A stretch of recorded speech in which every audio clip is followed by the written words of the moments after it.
خوش آمدید. شروع کرتے ہیں اپنے مہمان سے گپشپ اور گفتگو. میرے ساتھ آج ہیں فرحان مسعود. آپ ڈائریکٹر ہیں سولو اسمارٹ کے, اور اس کا مطلب یہ ہوا کہ فیوچرالوجسٹ ہیں, آئی ٹی گرو ہیں, اس لیے کہ آپ نے نہ صرف اوریجنیٹر ہیں Urdu, Persian and Arabic languages کے انٹرنیٹ پہ, جس پہ آپ کو بڑا کمال قسم کی ایک پذیرائی بھی ملی تھی پوری دنیا میں, اس کے علاوہ بہت ساری ایسی انوینشنز اور بہت ساری ایسی تخلیقات جو انسان کو حیران کرنے کے لیے بہت کافی ہیں. السلام علیکم. وعلیکم السلام. یہی مطلب ہوتا ہے آئی ٹی گرو کا کہ وہ یہ سارا کچھ کر رہا ہوں؟ آئی ٹی گرو کا مطلب تو یہ ہے کہ وہ آئی ٹی کی فیلڈ میں ایکسپرٹ ہوتا ہے, اور آئی ٹی سے ریلیٹڈ, آئی ٹی ایک بہت بڑی فیلڈ ہے, مجھے پتا اور ہے اس کے کئی برانچز ہیں. مثلا اس کے اندر نیٹ ورکنگ کی فیلڈ ہے, اس کے اندر سافٹ ویئر ڈیولپمنٹ کی فیلڈ ہے, اور ضروری نہیں کہ آئی ٹی گرو ہر چیز کا گرو ہو, لیکن اس کے باوجود جو بھی اپنی فیلڈ میں کمال رکھتے ہیں یا کچھ ایسی چیزیں وہ ڈیولپ کرتے ہیں جو دنیا میں اس سے پہلے نہ ہو, تو وہ اس میں گرو کہلاتے ہیں. مجھے بتائیے گا کہ بل گیٹس نے ایک چیز وہ کی تھی اور وہ کہاں سے کہاں پہنچ گیا. ہمارے لوگ اگر کوئی چیز, ہم میں سے کوئی اس طرح سے نہیں آیا جو اس لیول پہ کوئی چیز بنا سکے یا اس کو اس لیول پہ مارکیٹ کر سکے یا لانچ کر سکے. پھر بیسکلی امریکہ کا جو انفراسٹرکچر ہے اور جس طریقے سے لوگ وہاں پہ سپورٹ کرتے ہیں, گورنمنٹ سپورٹ کرتی ہے اور میڈیا سپورٹ کرتا ہے, اس طرح کی سپورٹ پاکستان میں ابھی تک اویلیبل نہیں ہے. اچھا, آگے ہونے کے چانسز ہیں؟ چانسز نظر آ رہے ہیں. There is lot of good work going on. Television channels have picked up all these kind of news, and لوگ جو ڈیولپ کر رہے ہیں وہ آگے سے آگے ان کو انٹروڈیوس کرانے کی کوششیں جاری ہیں. یہ کب آپ کو آئی ٹی کا شوق ہوا تھا؟ مطلب یہ ایک ایسی فیلڈ ہے جس کی مجھے نہیں سمجھ آتی کہ آپ کمپیوٹر پہ بیٹھے ہوئے ہیں. مجھے جو آئی ٹی سے میرے ذہن میں جو ایک امیج آتا ہے نا, وہ ایک ایسا بندہ جو ہر وقت بس ایسے کر کے بیٹھا رہتا ہے اور اس کی یہ صورتحال رہتی ہے. تقریباً ایسی ہی صورتحال ہوتی ہے آئی ٹی کے لوگوں کی.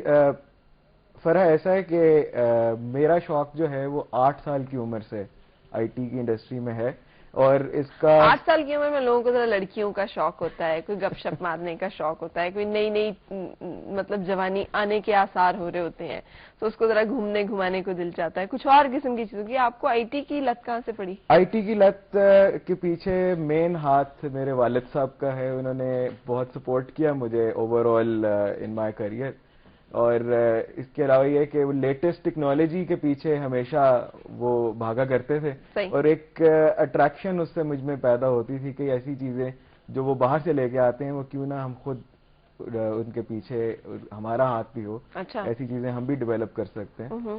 تو وہ ایک کیوریوسٹی تھی, ایک ڈٹرمینیشن تھی which has taken us many folds in this industry. واو. اچھا, بہت ساری باتیں جو ہم کر رہے ہوں گے, لیکن آپ کو نہیں اندازہ ہوگا کہ وہ ہم کیوں کر رہے ہیں اور کیا چیزیں ہیں. کچھ چیزیں جو ہم دکھاتے رہیں گے اپنے ویورز کو, اور آپ ہمیں بتاتے رہیں کہ وہ کیا کیا چیزیں, تاکہ ہم سمجھ سکیں کہ فرحان نے کیا کیا ہوا ہے, اور پھر آپ جان سکیں گے زیادہ بہتر طور پہ کہ ہم انہیں کیوں کہہ رہے ہیں اور کیا کہنے ہیں. جی زیگم پلے کیجیے گا. یہ کیا ہے فرحان ہمارے سامنے؟ یہ 3 ڈائمینشنل فیس ریکگنیشن سسٹم ہے جو ہم نے ابھی ریسنٹلی ڈیولپ کیا ہے. اس کا مطلب یہ ہے کہ ایسا سسٹم جو کہ آپ کے چہرے کو دیکھ کے پہچانتا ہے, اور اس میں ہمارے پاس یہ وہ مشین ہے جو ہم نے ڈیولپ کی ہے جس میں 3 ڈائمینشنل فیس ریکگنائز ہوتا ہے اور لوگوں کی اٹینڈنس مارک کی جاتی ہے. اس کے ساتھ ہی ایکسیس کنٹرول اس کے اندر انکلوڈیڈ ہے. جی, اس میں ایکسیس کنٹرول انکلوڈیڈ ہے جس میں بغیر اٹینڈنس لگے یا اپروول کے آپ انٹر نہیں ہو سکتے. کیا بات ہے, یہ تو ہر جگہ ہونی چاہیے. پھر یہ ٹیکنالوجی الحمدللہ بائی دا گریس آف اللہ ہم نے یہاں پاکستان میں ڈیولپ کی ہے. اس کے اندر جو کمپوننٹس ہم نے یوز کیے ہیں وہ سارے کے سارے یورپ سے ہیں. یہ ایک اور ایڈورٹائزنگ ٹیکنالوجی ہے جس میں جس طرح سے سومناتھ کا بت آپ نے سنا ہوگا, اسی طرح سے یہ کوکا کولا کا جو کین ہے وہ ہوا میں لٹک رہا ہے. This is used in advertising purposes. صحیح, اور یہ کسی چیز سے نہیں ہے. واہ. اس کے اندر ایک میگنیٹ ہے اور ایک اپوزٹ اس کے میگنیٹ ہے جو اس کو. یہ گاڑی بھی اڑا رہے ہیں آپ؟ یہ ایک اور ایڈورٹائزنگ ٹیکنالوجی ہے. This is not an actual کار, لیکن یہ بالکل دس از اے بلمپ ایکچولی, جس میں 2 طرح کی گیسز کا استعمال ہے, اور یہ فائبر گلاس کی بنی ہوئی گاڑی جس میں اوریجنل ٹائر اور اوریجنل کمپوننٹ سے اس کو بالکل ریئلسٹک بنا دیا گیا. یہ ایک 3 ڈائمینشنل ہولوگرام ہے جو کہ آپ نے اسٹار ٹریک جیسی موویز کے اندر دیکھے تھے یہ اب ریالٹی میں یہ چیزیں اویلیبل ہیں. اس کے انوینٹر ایک امریکن ہیں جن کے ساتھ مجھے کام کرنے کا موقع ملا. یہ ایک انٹریکٹیو فلور ہے جو کہ پروجیکٹر سے ہم زمین کے اوپر پروجیکٹ کرتے ہیں اور وہ ریئیکٹ کرتا ہے آپ کی موومنٹس کے ساتھ. کیا بات ہے. اور اس میں بہت آئیڈیاز اسی طرح سے انلمیٹڈ ہے. جس کو دیکھ کے مجھے وہ یاد آ رہا ہے حضرت سلیمان نے وہ ملکہ بلقیس کے لیے بنایا تھا نا, فرش بنوایا تھا, یاد ہے آپ کو وہ واقعہ سارا؟ بس اس کے اندر آپ جہاں تک آپ کی سوچ جا سکتی ہے وہاں تک اس کے اندر آئیڈیاز امپلیمنٹ کیے جا سکتے ہیں. اور اس میں گیمز بنائی جا سکتی ہیں جو کہ ریئیکٹیو ہیں آپ کے موشن کے ساتھ, آپ کی باڈی کے ساتھ. اب یہ دیکھیں کہ یہ ایک اوپن ایریا میں لگا ہوا ہے. اور اس میں یہ کہ ایڈورٹائزنگ میں ہمارا جو کانسیپٹ تھا کہ ایڈورٹائزنگ کی ایسی ٹیکنالوجیز ڈیولپ کی جائیں جو لوگوں کو یاد رہیں, حیران کر دیں کہ انہوں نے کہیں پہ کوئی اس طرح کی ٹیکنالوجی دیکھی. ہم ویسے آج کل ایڈورٹائزنگ کے ایک ایجنڈے پہ تو کام کر رہے ہیں, ہم پریشان کر دیتے ہیں اچانک. پریشانی یا تو آپ حیران کر دیں یا پریشان کر دیں, ہم پریشان کر کے کام ملی ہے. یہ ایک فٹ بال کی طرح کی ایک گیم ہے جو کہ آپ نے دیکھا. آج کل آپ نے دیکھا ہوگا کہ مائکروسافٹ نے ایک پروڈکٹ ڈیولپ کی ہے جس کو سرفیس کے نام سے جانا جاتا ہے. یہ ہم نے آج سے کوئی 2-3 سال پہلے ایک ایکسپیریمنٹ کیا تھا جو اسی طریقے سے ہے, جو کہ انٹریکٹیو ہے. یہ ایک ٹیبل ہے جس کے اوپر آپ یعنی کافی پی سکتے ہیں اور اس کے علاوہ آپ اپنا جو انٹریکشن ہے اس کے ساتھ مختلف کر سکتے ہیں. اور یہ ملٹی ٹچ ہے, یعنی ایک وقت میں مختلف لوکیشنز پہ آپ اس پہ انٹریکٹ کر سکتے ہیں. Future of computing is based on this. اچھا, آپ آئندہ کے جو کمپیوٹرز ہیں وہ اسی طریقے سے کام کریں گے کہ کوئی ماؤس نہیں ہوگا, کوئی کی بورڈ نہیں ہوگا, اور وہ ساری کی ساری چیزیں اسی طرح سے ہیں.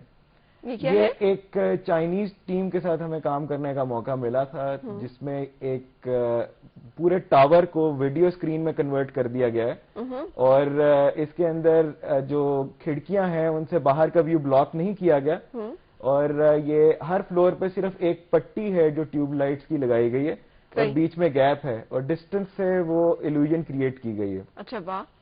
یہ ایک واک تھرو اسکرین ہے, آپ اس پہ دیکھ رہے ہیں کہ یہ جو شخص ہے یہ ہوا میں لکھ رہا ہے. آپ غور کریں کہ یہ افیکٹس جو ہیں یہ ہوا میں کریٹ کیے جا رہے ہیں, اور اس کے لیے یوز کی جاتی ہے ڈرائی فاگ. اور یہ بھی ایڈورٹائزنگ پرپسز, یہ advertising, education, this is the future of screen. You can say interact.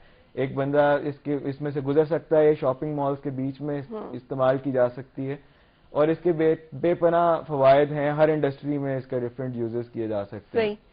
واہ فرحان, یہ اتنا سارا کچھ کرنے کا آپ کو وقت اور موقع ملا ہے, عمر تو آپ کی تھوڑی سی لگتی ہے. بس اس میں ڈٹرمنیشن ہے, 18 گھنٹے کام کیا ہے, اور میرے خیال سے کہ I don't remember when was the last time I ٹوک اے ویکیشن. تو اس سے کیا زندگی پہ اثرات مرتب ہوئے؟ اس پہ کافی پرابلمز ہوتی ہیں, لیکن ایک آپ کا شوق ہے. مثلا میں جس فیلڈ میں ہوں, میں اپنے والد صاحب کا شکر گزار ہوں کہ انہوں نے مجھے اس چیز کا موقع دیا کہ میں اپنی فیلڈ میں جہاں پہ میرا شوق ہے میں اس پروفیشن کو آگے لے کے چلوں. نہیں, لیکن زندگی کا کیا بنا بھائی؟ 18 گھنٹے جو بندہ مطلب کمپیوٹر کے ساتھ لگا رہتا ہے ایسے, اس کی باقی کی تو زندگی میں کچھ نہیں ہوگا. باقی کے ٹائم آپ سونے میں گزار دیتے ہوں گے. ویل ڈیفینیٹلی ابھی تو اسی طرح سے لائف میں بزی ہیں, اور یہی. And you are happy with it? I am happy with it, الحمدللہ. یہ کیسے ہوتا ہے؟ یہ کیسے ہو سکتا ہے؟ آپ نے زندگی میں اس کے علاوہ اور کچھ پلان نہیں کیا, کچھ سوچا نہیں, کچھ چاہا نہیں, کچھ نہیں؟ زندگی میں بہت کچھ پلان کیا, کچھ ہوا, کچھ نہیں ہو سکا, اور there is nothing to regret actually. So you move on with your life, and end of the day you have to pass your time, and I keep on busy myself with things جو کہ دنیا میں اس سے پہلے نہیں ہے, اور اس سے جو ہے لوگ اس کی اپریسیشن کرتے ہیں. کیسے آتا ہے؟ کوئی آئیڈیا آتا ہے ذہن میں, کہیں سے آپ دیکھتے ہیں کسی اور ملک میں وہ ہوتے ہوئے, خود سے کوئی چیز فلیش کرتی ہے اچانک؟